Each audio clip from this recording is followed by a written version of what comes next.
Mais um episódio do podcast Lei em Pauta e hoje a gente traz um tema muito importante da gente discutir: discriminação e direitos também das mulheres, direitos humanos. Para essa conversa, eu tenho aqui a advogada Luciana Fontes. Luciana, muito obrigado pela sua participação aqui no nosso podcast.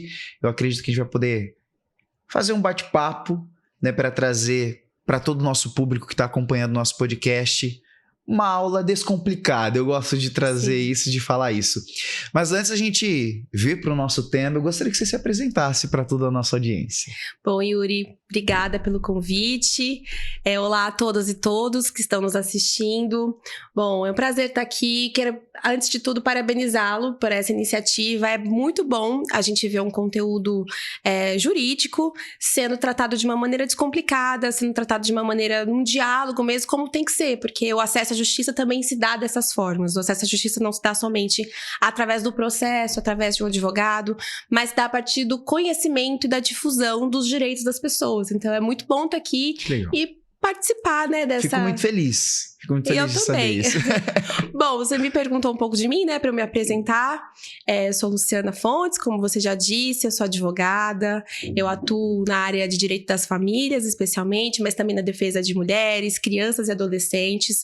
Tenho uma atuação também em direito público. Sou uma estudiosa da questão de gênero, principalmente, e as suas confluências no direito, especialmente no direito das famílias, e que isso é totalmente atravessado pelos direitos humanos. Na verdade, o que sempre me guiou na minha trajetória, tanto enquanto estudante, quanto advogada e também enquanto pesquisadora, a questão dos direitos humanos. Sempre me provocou questionamentos e também me instigou para conhecer mais e para defendê-los, principalmente. Então, é dessa forma que me situo no mundo jurídico, né? E, além disso, também sou mãe de uma menininha de 3 anos que me atravessa diretamente nessa atuação.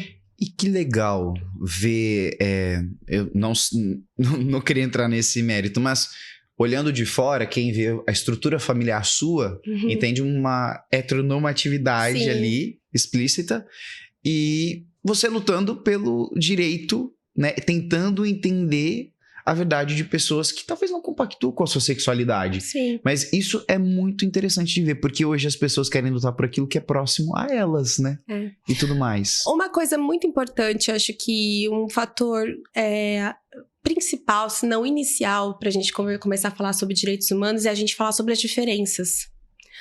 Os direitos humanos, eles se balizam especialmente na garantia, na proteção e na defesa das diferenças. Nenhuma sociedade, ela se organiza de uma maneira efetiva e também ela progride se for todo mundo uma cópia do outro. Com certeza. Né? Mas que a gente encontre igualdades de direitos, de acessos, de oportunidades, a partir dessas diferenças entre as pessoas. Então, diferenças étnicas, raciais, de gênero, de diferenças sociais também.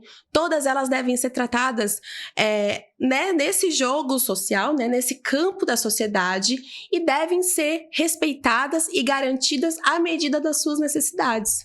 Então, a sociedade é isso, ainda que, como você disse, né, e eu me identifique em determinado espaço, em determinado local, em determinada forma, em uma identidade de gênero, em uma orientação sexual, isso não me impede de buscar e de lutar e de acreditar numa sociedade que se balize pelo respeito dessas diferenças e que eu possa também ser a voz no processo, né? Porque eu nunca vou substituir a voz de uma pessoa, mas representar a sua voz no ponto de vista jurídico, que é esse o papel principal do advogado e da advogada, representar vozes e direitos nesses espaços onde a população precisa de um interlocutor. Que eu possa ser exercer esse papel para buscar justiça e para buscar garantias de direitos. Com certeza. E antes da gente migrar para todas essas nuances que a gente quer trazer dentro da nossa conversa hoje, eu gostaria que você trouxesse a base dos direitos humanos. Eu lembro que na faculdade, o jornalista, né, as pessoas não entendem, mas a gente estuda muito sobre o ser humano. Até se a gente entrar agora na faculdade de psicologia, a gente come muitas matérias, já salta talvez lá pro terceiro ano, porque a gente fez algumas matérias que estão previstas dentro da psicologia. E eu lembro que se falava muito que os direitos humanos, eles foram estabelecidos, se for analisar, há pouco tempo, né? Sim. Aquilo que a ONU preconiza e tudo mais.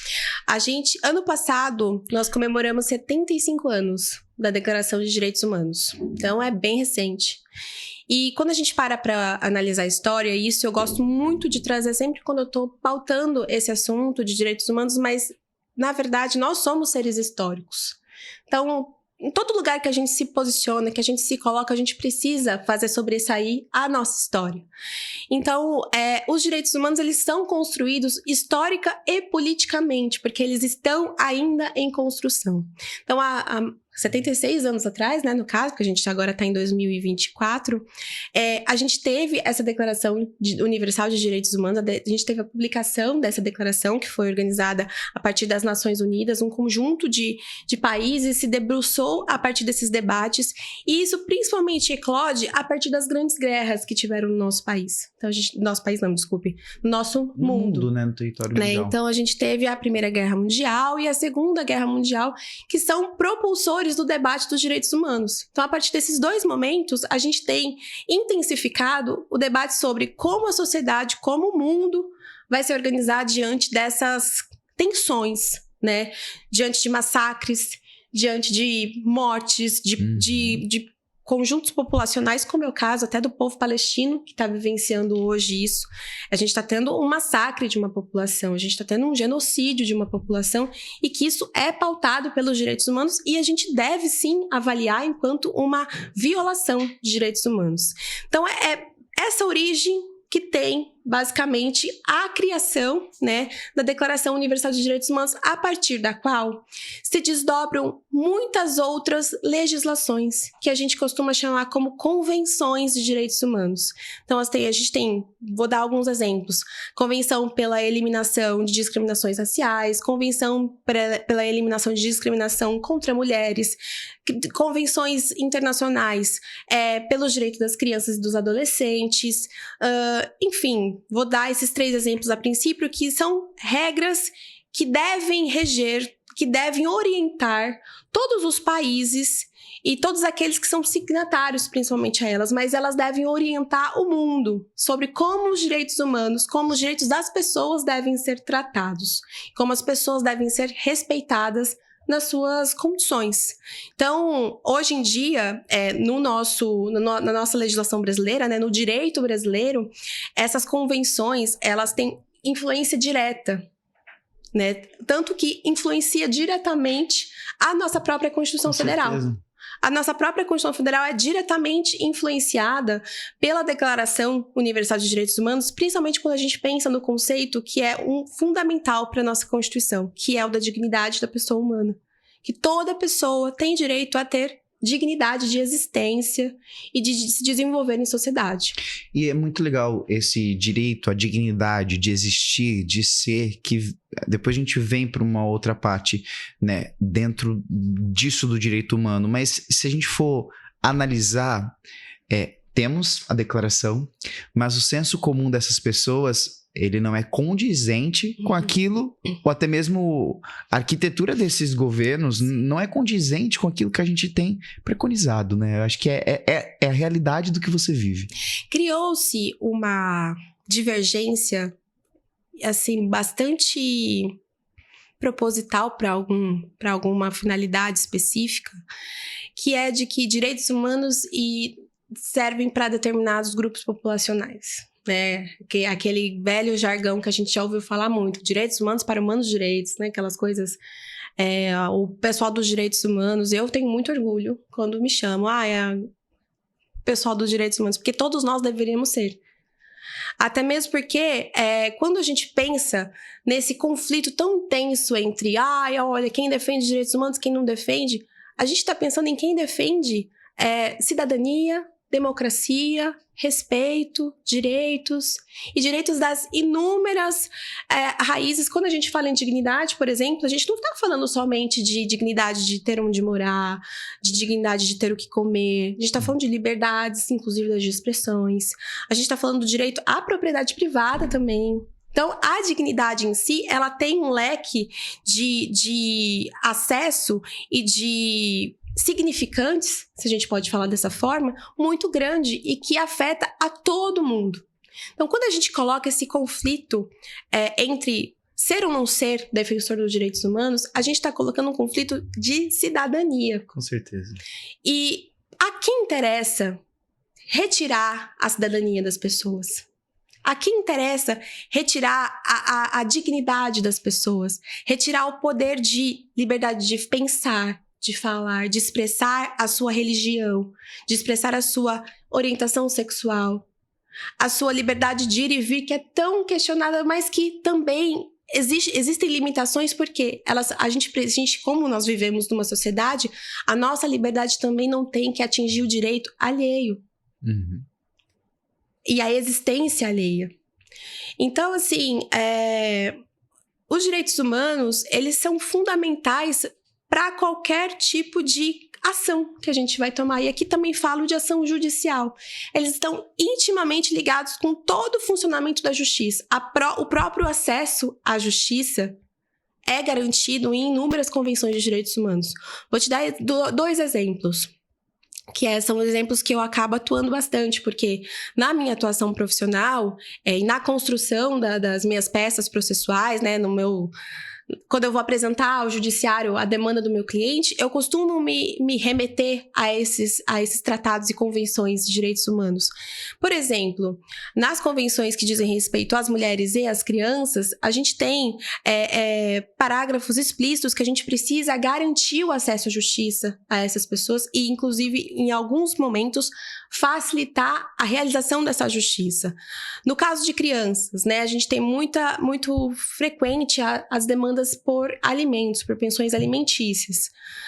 Existe um dispositivo na Convenção de Defesa das Crianças e dos Adolescentes que o judiciário precisa adotar meios de facilitação e de até mesmo cooperação para satisfazer o direito dessas crianças. E aí, muitas vezes, surge o mecanismo da cooperação internacional. O que é isso? Quando países assinam o mesmo documento, o mesmo tratado, de que, olha, a gente vai colaborar um com o outro, a gente vai se ajudar quando tiver uma ação no seu país, então eu vou colocar o meu judiciário à sua disposição e vice-versa.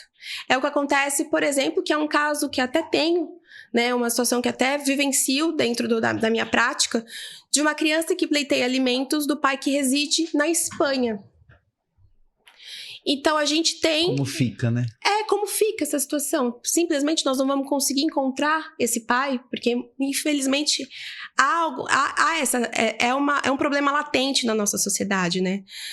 Então, por esse mecanismo de direitos humanos, de se garantir o acesso e a realização do direito dessa criança e também dessa cooperação internacional, a gente tem mecanismos que nos facilitam para que no judiciário espanhol ele se coloque à disposição do judiciário brasileiro para também buscar esse devedor de alimentos, por exemplo. Então, é muito amplo o que a gente tem de atuação. Com certeza. E eu sempre gosto de trazer questões práticas, né? Como você trouxe uma questão prática e vivenciando dentro do jornalismo algumas questões práticas. Ontem eu estava vendo o perfil da Amanda Oliveira, né? Que faz esse trabalho junto com as Valquírias, Gerando Falcões. E eu fiz muitas matérias dentro da favela. Sim. Né, da favela Vila Itália. Acho que eles começaram... A gente sabe até um pouquinho da história, né? 2015, os primeiros barracos, e vem, superpopulaciona. Né? Em virtude daquela crise que a gente enfrenta aqui, brasileira, não apenas em Rio Preto, que eles tinham dinheiro, muitas famílias pagavam aluguel em Rio Preto e foram para lá porque não tinham dinheiro mais, né? Entrevistei pessoas que viviam essa realidade. E quando você olha para um local que eu vi barraco, eu vi a pessoa indo no banheiro, fez a fossa, né, conhecida. Eu vi crianças estudando aquele período de pandemia no sol, como que tem aprendizado? Tá tentando aprender matemática, o sol é uma lona, ela tá fazendo a lição de casa. Como que você vai cobrar isso de uma criança? Se pra mim, quando era criança, era difícil, que tinha minha casa, né, certinho, tinha minha mesa, mas não tava exposto ao sol, era tudo muito simples. Mas pra aquela criança tava tudo muito mais difícil, pra aquela família, pra aquela mãe. Né, na época da pandemia, tinha muito celular. O celular deles não era os smartphones, né? Não dava pra ter aula online, né? Não dava pra ter uma aula online. Então tinha que ir na escola pegar, voltar. Então aí eu vi eles postando aquele espaço. A gente até fez matérias agora com todo o espaço transformado. E eu acho que essa é a maior prova de que o direito humano, né, a busca do terceiro setor, a iniciativa privada, junto com o poder público, essas ações que foram feitas e fazendo valer o direito. Sim. Eu lembro que eles batiam em cima, tinha o coordenador. No fim, toda aquela área foi transformada, uma área que era favela, e a gente tem dignidade e garantia de direitos para essas pessoas. E aqui na nossa cidade. E dá para trazer isso, olhar o que aconteceu aqui para fora, né? Eu acredito, né? Não sei se você teve contato. Não, eu me recordo muito, participei muito do movimento de moradia da favela Vila Itália, que inclusive era um grupo de lutadores por moradia, que queriam fazer valer esse direito, inclusive que é um direito fundamental. O direito à moradia é um direito fundamental pela nossa legislação brasileira, né? Então, foi uma luta bastante intensa que encontrou diversos entraves e que a gente pode e deve chamar pelo nome correto de diversas violações de direitos. Antes da gente ter esse desfecho de uma reurbanização daquele espaço, a gente tem que lembrar também que aquela população ficou sem água, né? A Defensoria Pública teve que ingressar com uma ação judicial contra o atual governo para garantir saneamento básico, para garantir água, fornecimento de água àquela população. Que isso a gente também deve encarar como uma violação de direitos.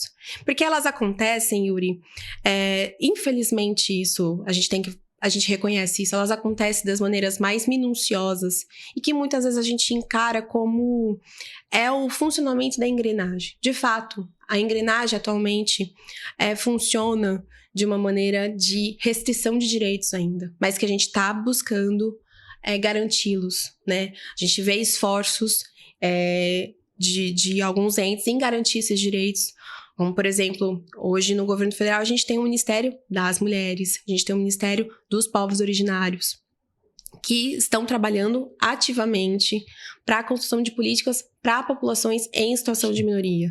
Além disso, a gente tem o Ministério do Meio Ambiente, que também está comprometido, porque o meio ambiente também é um direito humano. O direito a um meio ambiente equilibrado, que é justamente esse o termo que se utiliza, né, no artigo ali, é um direito humano. Então, quando a gente se depara com uma cidade que não tem qualidade de ar, né? A gente tá assim, afônico, tô até gripado, porque a gente não tem qualidade de respirar, a gente não tem árvore suficiente, a gente tem rios sendo poluídos, inclusive o que tá acontecendo em Piracicaba agora, que um enorme conjunto populacional ali tá sem trabalho, que vive da pescaria, que vive do turismo ali. Do Rio Piracicaba. Do Rio Piracicaba, que foi contaminado por uma usina. Então, isso tudo atinge a sociedade como um todo e atinge um direito que é de todo mundo. Ele passa por todos nós. E a questão da favela Vila Itália, hoje a favela Marte, evidencia muito essa luta por direitos e por ter um lugar onde morar. Né? Muitas vezes a gente associa os direitos humanos somente a movimentos sociais. Mas eles são fortemente difundidos por esses movimentos sociais justamente para se fazer valer o que a população, o que a sociedade precisa ter garantido. E é muito legal quando a gente olha para a favela, porque pode-se pensar que era um movimento político, estão ali porque querem, e só quem esteve muito próximo entende que não é isso. Que esse senso que às vezes as pessoas pensam, é político, estão ali porque algum político deu dinheiro para eles estarem ali. Não é isso. Não é. Porque ninguém ia se sujeitar a viver no pó. Na terra, no barraco, que durante o dia faz muito calor, porque a madeira, né, a questão térmica, e à noite faz muito frio. E a chuva, como? E você traz Entendeu? um ponto muito interessante sobre a questão da política, né? A gente sente um esvaziamento do que é ser político. E todos nós somos seres políticos. Sim. Porque nós participamos também Claro. da democracia brasileira. A gente vota, a gente pode ser votado, a gente tem que exigir, quando os nossos representantes eleitos, tem que exigir que eles cumpram suas promessas, cumpram seus programas, tem que exigir que o orçamento da nossa cidade seja para garantir essas políticas, que são políticas públicas. As políticas públicas, por exemplo, elas acabam sendo um instrumento de efetivação desses direitos. E a política pública de moradia, por exemplo, que é o exemplo que a gente tá seguindo aqui, ela precisa ser vista com prioridade no município, com cuidado, porque ela envolve N fatores, desde você garantir um espaço para a pessoa morar, até você preservar o meio ambiente. Com certeza. Bom, eu acho que esse tema, direito humano, que a gente quis fazer um combo aí, né, de várias falas da Lu, que tem uma especialização luta, estudiosa. Daria pra gente fazer um podcast só sobre isso. Mas eu tenho que colocar uma pedrinha aqui e vamos passar para um outro ponto. Claro. A gente fala um pouco do direito humano, ele perpassa aí. E não tem como a gente não olhar para as discriminações, seja com as mulheres, raça, cor e também orientações sexuais e também gêneros. Né? Hoje, como que se analisa isso? E antes de você falar o que você analisa, eu gostaria que você pontuasse quais são as discriminações, o que a lei especifica pra gente, o que é uma discriminação, como que eu posso discriminar o outro? Discriminar o outro, assim, de uma maneira bem simples e objetiva, porque se a gente for recorrer a artigo legal, a gente acaba se confundindo com o conceito. Então, pra gente pensar de uma maneira bem simples e objetiva do que a gente vive. Você discriminar alguém é você simplesmente reduzir a existência dela, você desrespeitar o que ela necessita, desrespeitar o que ela é. E a partir disso, você praticar violências que são de várias formas. Então, por exemplo, eu vou agora já me ater às discriminações que a gente tem. A gente tem discriminação racial, que é você desrespeitar, é você violentar uma pessoa em decorrência da raça, da cor dela, né? Um grande exemplo que a gente tem é você impedir que alguém acesse algum espaço, ou você perseguir alguém numa loja, uma pessoa negra numa loja, achando que ela é um ladrão. Exatamente. É uma coisa que a gente... A cor qualifica, talvez, o salário, a cor qualifica as atitudes. Vocês lembram daquele caso do Carrefour? Sim. Que um rapaz foi espancado até a morte. E porque os seguranças achavam que ele era um criminoso que estava ali dentro. E ele era um homem negro. Mesmo caso do George Floyd lá nos Estados Unidos, em que um policial sufocou ele. E ele não tinha nada. Tem um vídeo, inclusive, que corre nas redes sociais, aconteceu isso nos Estados Unidos, em que uma criança tá extremamente indignada. E é legal a gente falar, quando se fala dos Estados Unidos, que nos Estados Unidos, a gente já vai entrar no... A cor negra é muito, muito vista. O Barack Obama era negro, então existe uma população negra, né? Não é igual no Brasil, a gente tem também, né? Mas assim, lá os negros estão em todos os lugares, né? Então, é estrutural mesmo. A violência, o racismo, ele é estrutural porque ele está na organização da sociedade. Ele está na origem dessa sociedade e que a gente precisa romper. Eu tenho uma pesquisadora brasileira lá da UFRJ, ela chama Inaye Lopes. Ela tem um livro falando sobre os racismos. Ela é uma historiadora e ela analisa o racismo a partir da concepção do nosso Estado brasileiro, desde da colonização, né? E de como essa estrutura racial foi sendo construída. Ela fala uma coisa muito importante, não adianta só nós. Ela é uma mulher negra, mas ela faz essa provocação para nós, pessoas brancas. Não adianta só as pessoas brancas ficarem se remetendo ao termo, o racismo é estrutural, e simplesmente acabar nessa discussão e aceitar essa condição. Né? A gente precisa buscar formas de romper com esta estrutura. Então, outra forma de racismo, de discriminação racial muito recorrente que a gente pouco analisa é o fato da gente ter pessoas negras, pessoas pardas, pessoas indígenas poucas pessoas nos espaços de poder. Sejam eles políticos, sejam eles de administração, sejam eles das empresas. A gente pode contar nos dedos um exemplo que uma amiga minha... Tem campanhas publicitárias, Exatamente, né? Uma amiga minha, militante do movimento negro, uma vez me fez essa provocação, e eu sempre faço isso em todos os lugares que eu vou. Ela fala assim, olha pro lado e vê onde estão as pessoas negras aqui nesse lugar. Num restaurante, por exemplo. A grande maioria, e se não todos, estão servindo e não sendo servidos. Isso a gente chama de discriminação. É a gente impedir, a gente violentar, é a gente restringir acessos e direitos das pessoas. Poxa, que não são competentes para tal local. Por isso que tal as políticas cargo. afirmativas de cotas são tão importantes. É um instrumento de transformação social. Não é um instrumento de você dar uma colherzinha de chá. Pelo contrário, inclusive as pesquisas mostram que alunos e alunas cotistas têm ótimos desempenhos profissionais. Com certeza. Porque lhes faltava a oportunidade de acessar os espaços. Até mesmo porque essa oportunidade lhes foi negada ao longo de uma vida inteira. Gente, quem estuda numa escola pública desestruturada, porque infelizmente o nosso sistema de educação público ainda está longe de ser o ideal. Eu acho que sabe aquela coisa a gente tem um salto, vamos supor, você coloca o branco e você coloca o negro.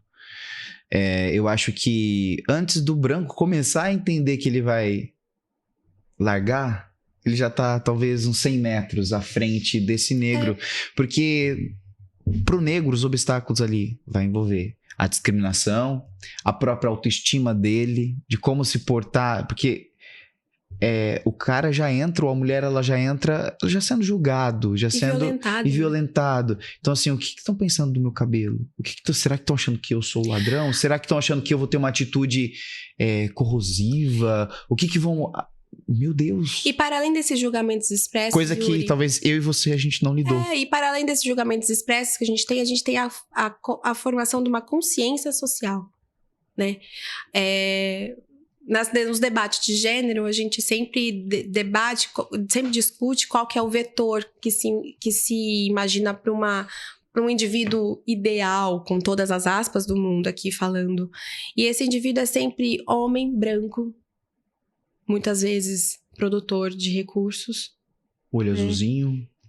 Tem um padrão estético, tem um padrão econômico, social. E o mais legal é ver que, claro, a gente tem de todos os tipos, mas eu já vi do branco, do olho azul, até mesmo o negro cometerem crimes bárbaros. Não tem uma... É uma segregação, Sim. talvez, ao perfil do que seria um criminoso, Sim. né, Lu? Mas a nossa... falo nossa, porque de sociedade, a concepção de indivíduo, ela tem um gênero, ela tem uma raça. Isso que precisa ser rompido. E é legal que quando a gente olha para isso, a gente percebe que a sociedade ela roda numa engrenagem, né? E aí os grupos que talvez não conseguem rodar nessa engrenagem estão aqui em cima, mas eles também precisam rodar junto. E parece que essa grande engrenagem prefere não olhar para lá, por não olhar, ou talvez porque não quer incluir, entende? Às vezes eu sempre penso isso, essa roda, essa engrenagem que tá lá rodando sozinha. E talvez dá pra gente rodar tudo, dá pra rodar todo mundo junto. Que muitas vezes as pessoas não querem olhar pra engrenagem, como você tá falando, porque é confortável, né? Ficar num lugar, num assento bem instalado da engrenagem. Uhum. O mesmo acontece com as mulheres. Inclusive, nos debates de gênero, e no judiciário, hoje em dia, a gente teve um importante ganho no passado, que foi o protocolo para o julgamento com perspectiva de gênero do CNJ, que é um documento essencial para todos os operadores, os trabalhadores da justiça e do direito. O que ele estabelece? Que os juízes, especialmente, mas que o judiciário brasileiro precisa olhar para as demandas a partir do que se chama de lentes de gênero. E aí eu ainda acrescento algo que deveria estar ali. Que são as lentes da interseccionalidade. O que é isso? Quando a gente pensa numa pessoa a partir de tudo que a compõe em relação a gênero, raça e classe. Uhum. Então, a gente junta todas essas composições, né? Tudo que a compõe, né, para esse olhar. Qual é a maior necessidade dessa pessoa? Vamos olhar para aqueles processos de família em que é igual o caso agora, acho que do Éder Militão, que ele tá, agora que ele se casou novamente, ele ingressou com uma ação contra a ex-esposa para obter a guarda da filha, sendo que até pouco tempo ela estava pleiteando um melhor pagamento de pensão alimentícia. Então, quando a gente vai para o judiciário e leva essas questões, a gente precisa que o judiciário tenha olhar de gênero e tenha um olhar interseccional para essas causas. Avalie quem que é o indivíduo mais vulnerável e como aquele direito tem sido, inclusive, manipulado para beneficiar um ou outro. Exatamente.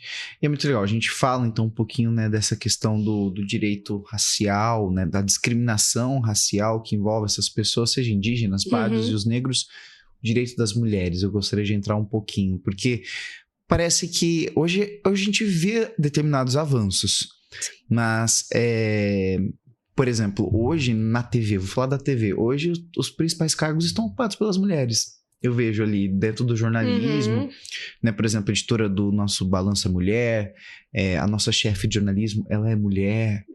Então, as mulheres estão aí, e até eu gosto de falar, cara, se é a mulher que tá no comando, e o comando da Record Rio Preto hoje é para uma mulher e uma mulher negra. Que legal. Entendeu? Eu acho uma quebra de paradigma tão interessante. Eu acho a Dona Roberta, inclusive Dona Roberta Costa, um beijo pra senhora. Eu acho interessantíssimo essa atuação. E até parabenizo a Record por topar, né? Por acreditar nisso. Mas hoje a gente vê determinados avanços, mas ainda existe uma consciência de que a mulher talvez não seja capaz, de que o lugar dela é dentro de casa, né? E não, ela pode estar onde ela quiser. É o outro nome que a gente chama, a gente tem o racismo estrutural, que era o que a gente estava falando há pouco tempo, e a gente tem o machismo estrutural, que é justamente você entender a mulher como um ser inferior, né? Ou apenas reprodutor, ou apenas também servidão. Isso tudo tem uma raiz social, né? E tem uma história social desse olhar. Isso, quando a gente vai e olha lá para trás, há milhões de anos atrás, qual que era o lugar da mulher? Né? E era o lugar de servir, você bem falou a palavra que a gente usa muito dessa análise, era o lugar da reprodução, de forças de trabalho, e ponto. Era o lugar privado, de dentro de casa, né? De você simplesmente cuidar, como se o cuidado fosse algo menor, como se fosse algo insignificante. Só que se a gente para pensar, né? O trabalho reprodutivo, ele garante novas pessoas para o mundo e mais força de trabalho também. Sim. O trabalho de cuidado garante com que as pessoas consigam sobreviver, muitas vezes. Porque cuidado é desde da maternidade que você exerce até você cuidar de uma pessoa idosa, muitas vezes que precisa de um acolhimento, de uma assistência. Então, historicamente, esse foi o lugar destinado à mulher, mas não com a importância que merece. Não com essa análise que a gente está fazendo da importância que tem o trabalho de cuidado.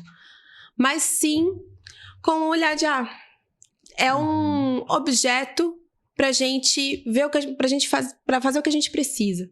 E isso foi, né, se construindo na nossa cidade de hoje. A gente sofre esses impactos. E toda a figura de sexualização mesmo da mulher, feita pelos homens, e tudo mais que a gente sabe que é horripilante, né? Então, é muito triste. Tem um sociólogo brasileiro que se chama Sérgio Lessa, e eu gosto muito, eu esqueci o nome do livro dele, mas acho que é História da Família Monogâmica, e depois eu te passo, mas ele chama Sérgio Lessa. E ele faz essa análise, assim, interessante, que as mulheres que ficavam no interior as mulheres tinham a função ou da reprodução ou da sexualização. Né? Isso pensando no início do modo de produção capitalista, depois do feudalismo, ele faz essa digressão histórica.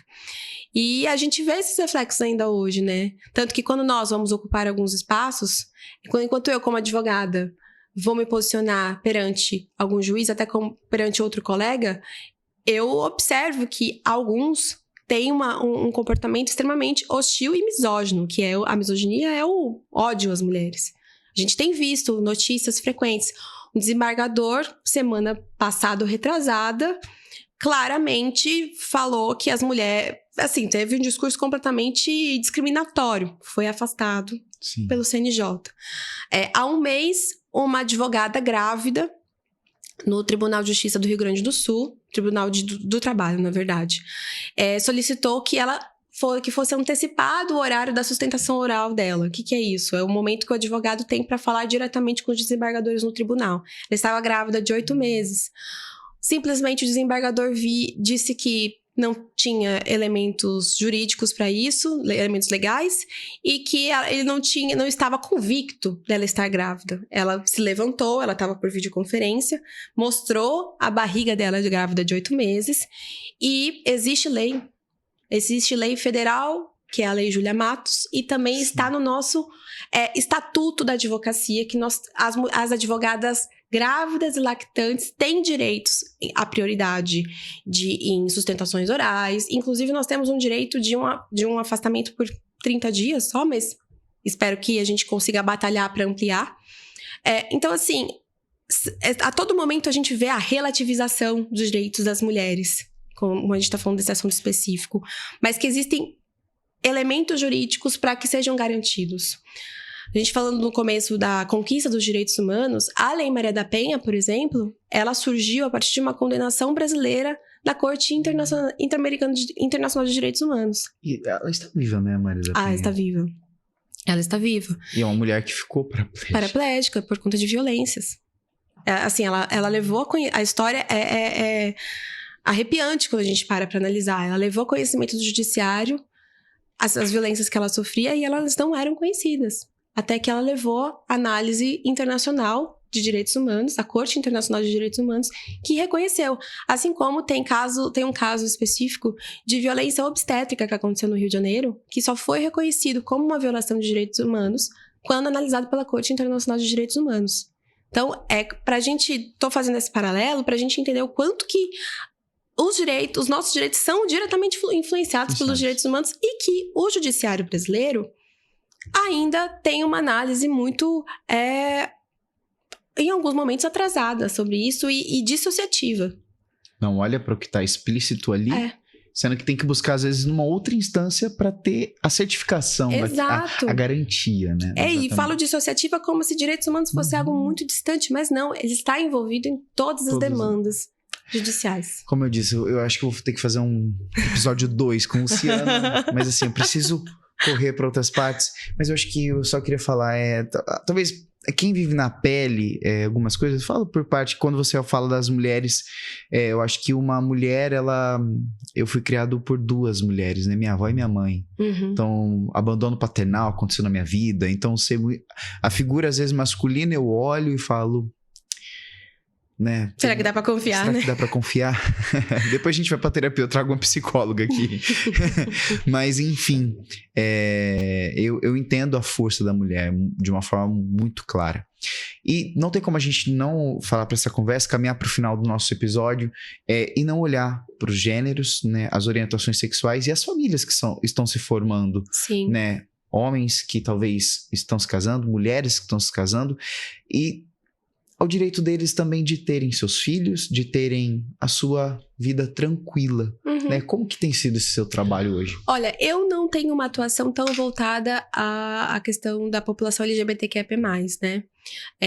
Mais estudo e analiso. Eu falo da minha atuação jurídica. A minha atuação jurídica, ela se baseia mais nos direitos das mulheres e das crianças, mas em mulheres a gente também tem que entender as mulheres trans, né? As mulheres trans são mulheres, e não existe essa dissociação do que é ser, não deve existir do que é ser mulher, cis ou trans.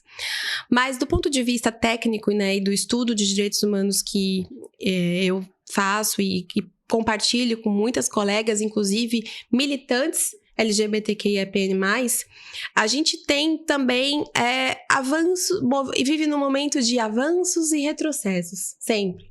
Os direitos das minorias, indireitos, né, porque não são minorias populacionais, tem um pouco desse movimento muito pendular. Mas, eu não gosto dessa palavra minoria, porque parece que... será que a gente vai olhar para esse tantinho? Tanto quanto quando eu falo minoria, eu falo minorias em direitos, porque a gente não teve ainda garantidos os direitos que a gente precisa. Muitas vezes eles estão na letra legal, mas quando a gente fala em garantia, a gente fala em efetividade. Não só em previsão numa lei fria, numa letra fria.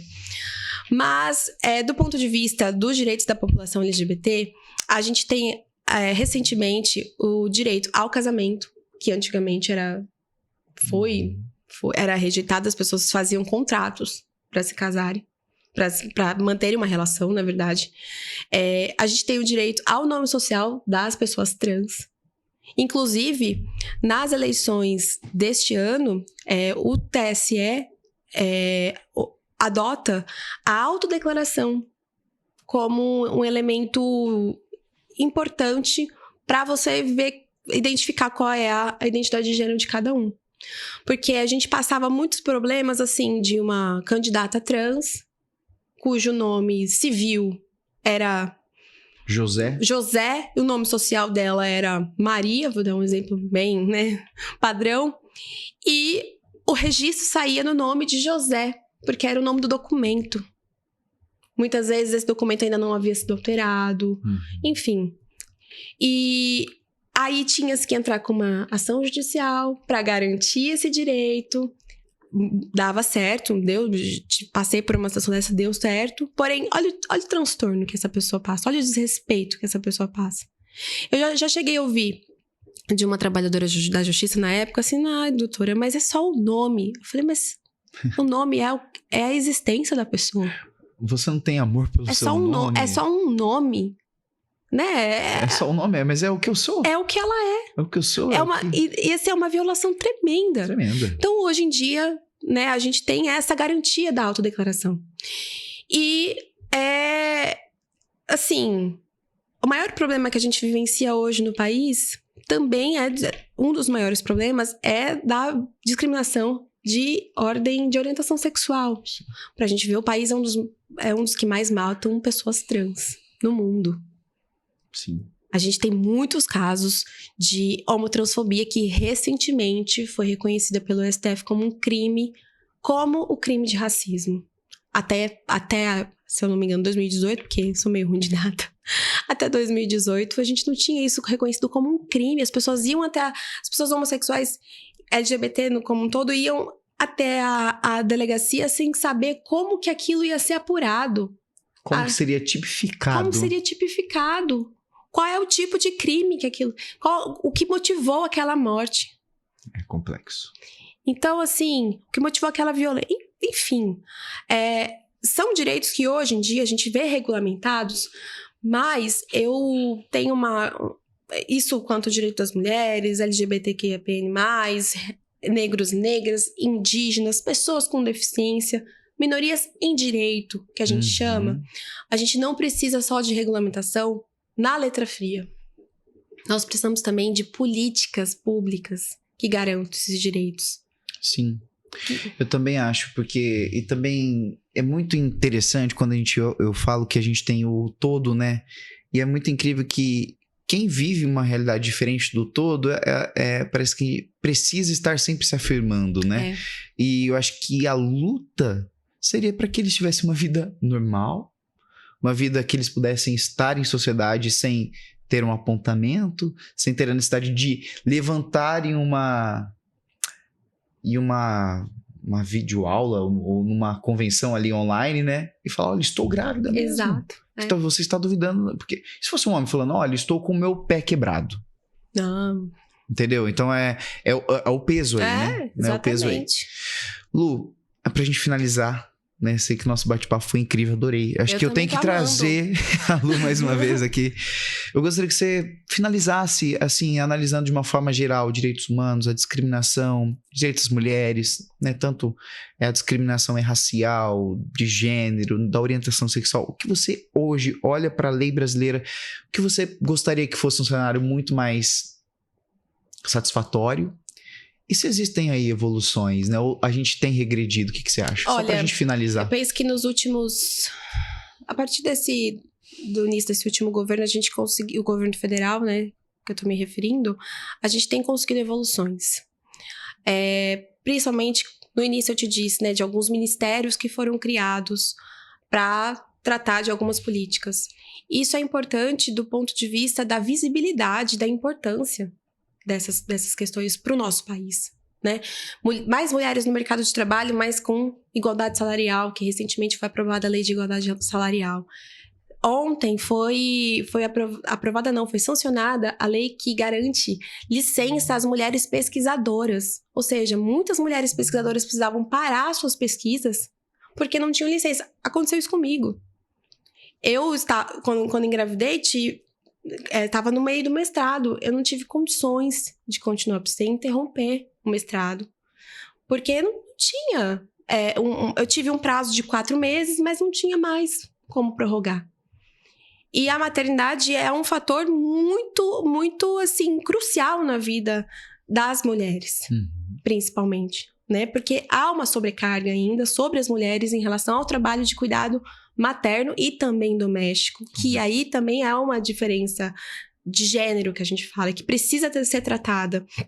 Então, políticas públicas dessa natureza, como igualdade salarial, possibilidade de extensão de prazos para as mulheres pesquisadoras, enfrentamento à violência, são cruciais para que a gente possa pensar em de fato e possa falar em de fato num rompimento das violências, na erradicação, como as convenções de direitos humanos falam, na erradicação das violências. O mesmo se dá em relação à população LGBTQIAPN+. Hoje em dia nós temos uma Secretaria Nacional dentro do Ministério de Direitos Humanos para tratar somente e exclusivamente e com a devida prioridade dos direitos das pessoas homoafetivas e LGBTQIAPN+. Assim como hoje em dia nós temos um ministério para tratar das questões raciais e também um ministério para tratar das questões dos povos originários. Então, e aplicar políticas públicas. E algo que é muito importante e que eu acredito demais pode ser um discurso chavão, né? A gente utiliza muito esse discurso, mas ele precisa ser efetivado, que é o que a gente chama de educação em direitos humanos. Nas escolas, em todos os espaços e etapas de aprendizagem, sobretudo nas iniciais, a gente precisa fomentar, e isso está no Plano Nacional de Educação, nas diretrizes curriculares nacionais, fomentar educação em direitos humanos. Mas em que sentido? Né? Em a gente poder resgatar a nossa história, a gente poder olhar para o nosso passado a partir do conceito do direito à memória, do direito à verdade, como é o caso do nosso período de ditadura civil-militar aqui no Brasil. A gente precisa olhar para esse passado a partir do que foi, do que representou de violação de direitos humanos. Sim, com certeza. A gente estudou totalmente, né? O que é 1964 até... E muitas vezes no nosso país, a gente ignora que houve uma ditadura civil-militar que influenciou diretamente na nossa composição social. Não só a ditadura, nossa forma de colonização também.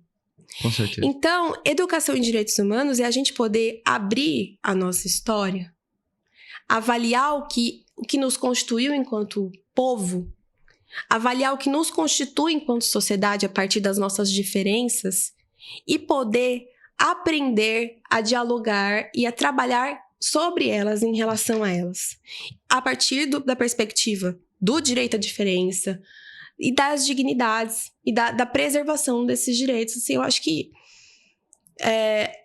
temos dois meios, né, de se efetivar direitos humanos no país. O meio inicial, que é a educação em direitos humanos, que isso precisa ser feito com eficiência no nosso país. E também a questão de reparação, né? Tanto as reparações históricas que a gente faz a partir de algumas políticas públicas, mas também a reparação do ponto de vista de ver como o nosso judiciário, o nosso legislativo, o nosso executivo está tratando esses direitos e exigir que sejam aplicadas medidas efetivas, como no caso, vou citar novamente como exemplo que isso foi um avanço muito grande para nós mulheres e advogadas que atuam, né, com essa perspectiva de gênero interseccional, que é o protocolo de julgamento com perspectiva de gênero, que eu defendo que precisa ser analisado extensivamente, não só para o judiciário, mas para a sociedade como toda. A gente precisa olhar para a nossa sociedade com essa lente de gênero, raça, classe, enfim, para garantir realmente os direitos. Lu, eu tenho só que te agradecer. Tava até dando uma olhadinha ali no horário, mas a gente ainda vai trazer a Luciana para uma segunda conversa. Tem Eu muito vou adorar. tema pra gente esmiuçar, trazer. Muito obrigado. Eu que tá? agradeço. Mas foi incrível, foi uma aula pra mim. Obrigada. Né? A gente lida todos os dias. Eu estou fazendo esse podcast porque eu lido todo dia com isso. Eu lido com a diferença. Eu não sei quem eu vou encontrar no meu dia de reportagem e o que vou encontrar. Pode ser a matéria mais fofinha do mundo, mas até a matéria mais triste, né? Pode ser um caso de racismo, pode ser um caso aí de discriminação total. Então, acho que esse lugar de fala é um lugar pra gente entender e abrir também as portas pro público que me acompanha, né? Pra gente conseguir trazer. Muito obrigado. Eu que agradeço. Tá bom? Obrigada. E a gente traz a Lu em uma outra oportunidade. Se você gostou do nosso podcast, desse episódio, eu peço pra você se inscrever, deixa o likezinho, comenta aí o que você achou e continua acompanhando essa nossa primeira temporada que tá incrível. Até o próximo episódio.